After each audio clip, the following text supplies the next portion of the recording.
G'day YouTubers, and thank you for tuning in to today's toy review. We've got a Tommy Thomas with Henry's tender. Guess what guys, Thomas is not a tank engine anymore, he's a tender engine. I mean, look at that.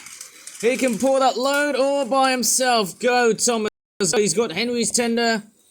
I don't know, I don't really know why. I don't really know exactly why. To be honest, I'm trying to say quite a few times so that I won't end up being so sloppy. But anyways, in this video, I think I'm going to pretty much do some origami toy reviewing, of course. It's a couple of origami toys that I've made last night. And luckily enough, hey, I'm about to review my toys before who knows. There might be more delayed uploads in the cards, eh? I'll just have to find out. Off goes Thomas, puffing away with quite a long way here, eh? He was struggling a bit because I gave him quite a few bits of wagons, but hey, he's actually running pretty much well, I suppose, hey? Although he does sort of struggle climbing up towards this chicane here, this oval piece here. It's like a big piece. Off goes Thomas. And he actually works well. He actually runs really well in the set.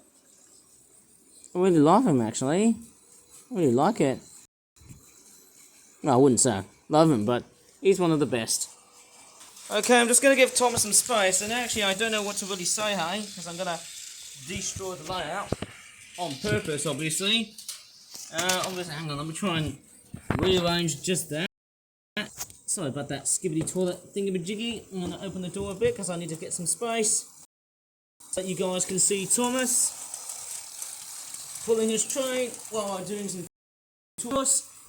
Ah, yes! Some fresh space. Right, I'm just going to go ahead and show you what toys or items do I have for today. And the first one I'm going to kick on, or basically kick right along, is of course this flip-flop origami ponies. Yeah, it's basically just a model pony, shameless looking knockoff obviously. It's a £22 set. It's a flooded meadow bird watching salt pond nature reserve at Ponyville 12 pack. £22. Why the flipping hell would you make this product a bit more expensive? Couldn't that be a bit more cheaper? I mean, look at the packaging. It's all kind of aged a bit. Yes, flip-flap ponies. It has been a while that I haven't done any flip-flap ponies toys ever since I did Easter and also early on in the year, if you go back quite a few videos like. So there you go, there's the back of it. Again, almost looks like they've been drawn pretty rough and readily. It's basically just stolen artwork from My Little Pony, who knows?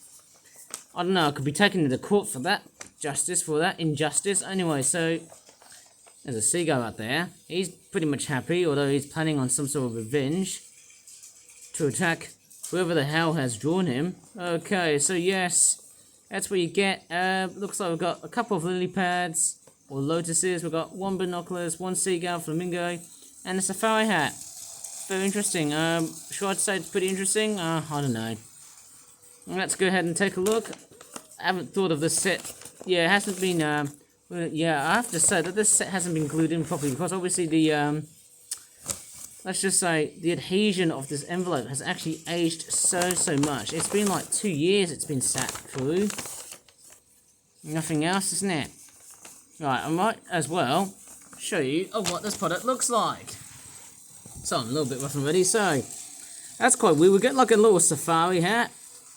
Isn't that kind of funny? It actually kind of reminds me of how I used to make my Penguin Club World toys, where I used to make like, you know, hats and stuff to pretty much attach from one penguin to the other. That was one of the best things about that toy range, hey? I really do miss that.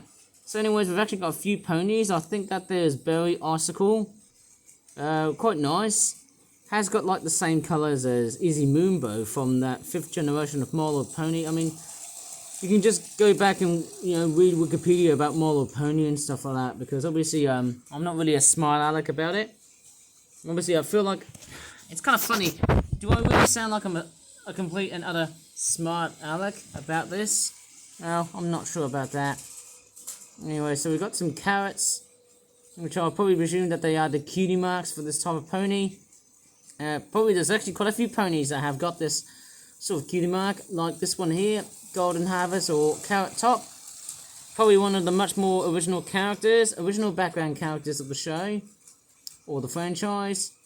And why is she starting to get some sort of unicorn head, horn thing? Oh, there you go. She's more like an actual pony now. Very nice to know. We've got some more carrots on the other side as well. Fancy that. And we've also got, is this maroon carrot? Quite amazing. We've got a few ponies that have got like carrots on the sides of their cutie marks and also on the sides of their body, which is quite unusual to see. Nicely painted. Very interesting on how I painted these ponies. Okay, there's a varying degree of how they've been painted. So, yes, I mean the painting does look great, but then at the same time it doesn't look that great. Strange. Funny coincidence is that all of these ponies have got like green eyes. Might be totally wrong, but if we keep on looking around, this is Rose, one of the few background My Little Pony characters or Flip Flap Pony characters, because this is a Flip Flap Ponies toy range. How would you call it? Sort of product. I'll tell you what, making these My Little Pony themed toys must have been aging like fine wine. Sorry for the pun. Who's this? Is this Spring Harvest? She's got like a carrot on both sides, just one carrot and not 3 carrots. And she's got like a napkin that she's like wearing. I might as well fold just that, just to make her a little bit, well, I suppose different. And then we've also got a pair of binoculars, which is quite interesting, isn't it? Very, very interesting. And then we've also got this other pony here, whose name is Daisy, going by the flowers, of course. Very, very nice. I feel like I want to make more Flip Flap Pony characters, you know, which are literally based on My Little Pony. I'm not sure if Hasbro is going to be very much killing me on the backside. But this is, of course, Daisy, who apparently has got like a back on the front. Maybe she's gone through some sort of infectious thing, which I can't really discuss about. And then we've also got a seagull. Yeah, it looks not that properly painted, actually. I mean, just this front end, I suppose, hey? I think Thomas is struggling. Oh, that's the problem when I give Thomas a longer train. He needs to come down. Anyways, that seagull does look interesting. I suppose it's got a bit of a vulture. A little bit like a vulture, I guess. The feet look quite a bit stubby and a bit strange. Like, yeah.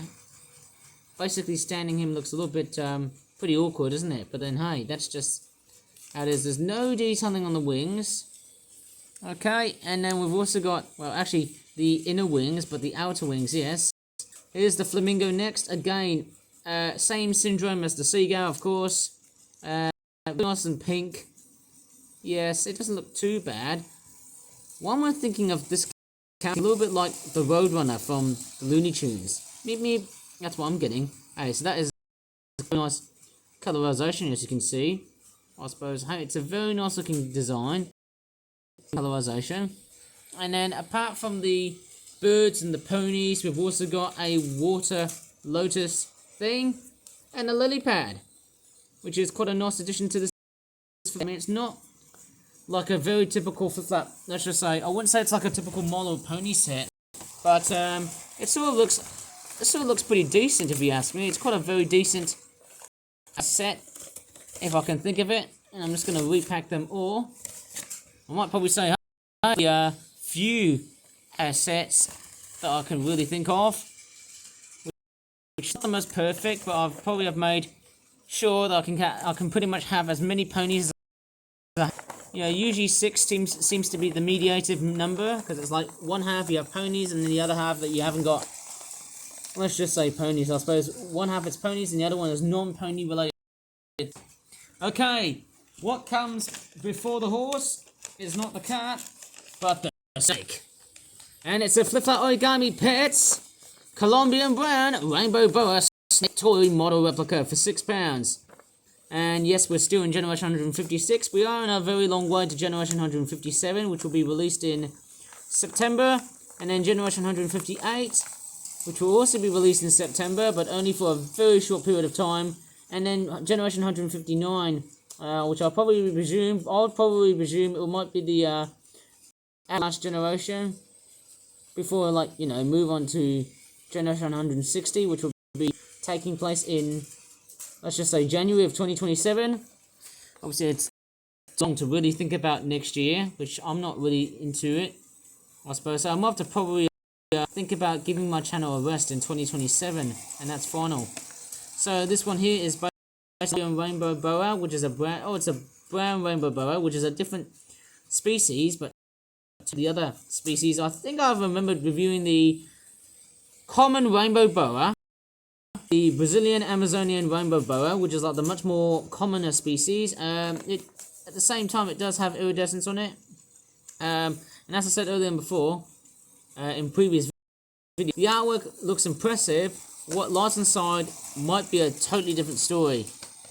So, yes, this snake measures under 1 meter. Let's take a look. Packaging has not been very, very good. Ah, yes. It's like Oscar the Grouch as a snake. Yes, I wonder why it looks a little bit like a Muppet. It's probably because, yes, that marking on the top looks a little bit like an eyebrow. And there you go. That is the Colombian rainbow boa, as you can see. It's a bit different to the Brazilian rainbow boa. It's more of a mottled brown sort of colour with a bit of a hint of like brownish spots on the back. I would have given more of a reddish brownish sort of spotty pattern, but then I'll probably presume otherwise.